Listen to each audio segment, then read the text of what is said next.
And now for part 3 of chapter 18, The Law of Attraction, in the book The Science of Mind by Ernest Holmes. Part 3 is Attracting Friends. In turning to the law, realize that it is a law of reflection. Life is the mirror of king and slave, Emerson said. If you want a friend, be a friend. As the idea of friendship dawns upon the consciousness, the law of attraction produces friends, for one is the picture and the other is the thing. This is the great teaching of involution and evolution, the thought involved and the result evolved. One is the treatment and the other is the demonstration. When we are dealing with causation, we are dealing with that which has involved within itself all effects as it unfolds. We may leave it to the law to compel right action. With this in mind, let us go on to treatment. Do we wish to attract friends? We must begin to image ideal relationships, be they social or otherwise, to sense and feel the presence of friends, to enjoy them in our mentalities, not as an illusion, but as a reality, not as a dream, but as an experience, to declare that their presence is now here. But we must never look to see if they are here, because this would imply doubt, and that would neutralize our word. We can attract the kind of friends we wish if we specifically designate the kind, but we must never think of certain people, or that a particular individual must be one of the friends, for this would be hypnotic. The idea will bring the right kind of friends. In order to have this friendship enduring, true, really worthwhile, and a thing of beauty, we should cultivate an attitude of friendship towards everybody and everything. The one who has learned to love all people will find plenty of people who will return that love.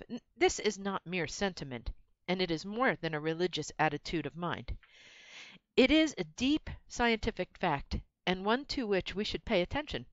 The reason is this: as all is mind, and as we attract to us what we first become, until we learn to love, we are not sending out love vibrations, and not until we send out those vibrations can we receive love in return. When we find we are without friends, the thing to do is at once send out our thought out to the whole world, send it out full of love and affection.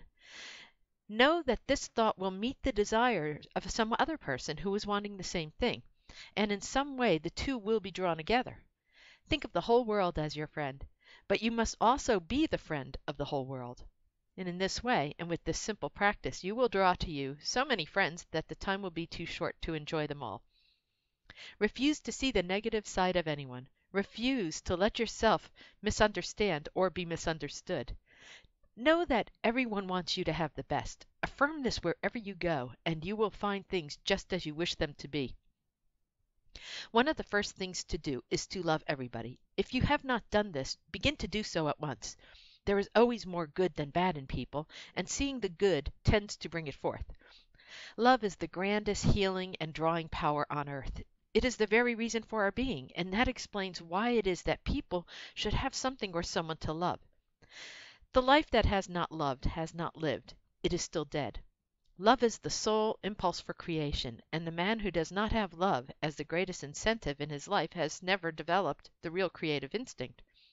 No one can swing out into the universal without love, for the whole universe is based upon it. To him who hath loved much, much is forgiven. A man may have many shortcomings, but if he loves greatly, much will be forgiven him. People are dying for real human interest, for genuine friendship, for someone to tell them that they are all right. We always welcome the man who looks at the world as his friend and loves it. And it is a law that the man who sees what he wants to see, regardless of what appears, will some day experience in the outer what he has so faithfully seen in the within. From selfish reasons alone, if from no loftier reason, we cannot afford to find fault, to hate, or even to hold in mind anything against any living soul. The God of love cannot hear the prayer of one who fails to love. In our meditation for friendship, let us make our unity with all people, with all life. God in me is unified with God in all. This one is now drawing into my life all love and fellowship. I am one with all people, with all things, with all life. As I listen in the silence, the voice of all humanity speaks to me and answers the love that I hold out to it. The great love which I now feel for the world is the love of God, and it is felt by all and comes back to me from all. I understand all people, and this understanding is reflected back from all. I give friendship, and therefore I have friends. I help, therefore I am helped. I uplift, therefore I am uplifted. I am now surrounded by all love, all friendship, all companionship, all health, all happiness, all success. I am one with life. I wait in the silence while the Great Spirit bears this message to the whole world. And that finishes up the section on attracting friends.